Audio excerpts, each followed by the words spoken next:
Yan mga kagarden. Siya po yung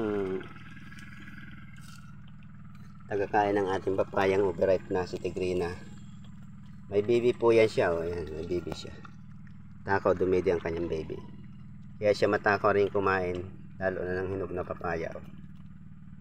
Yan mga kagarden. Ibusin mo yan, Tigrina.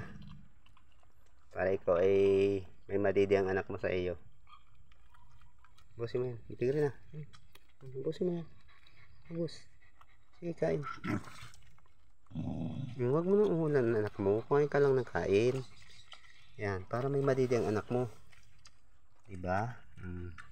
Gusto niya yung papayang hinog. Sarap na sarap siya dyan. Yan. Sige, kain.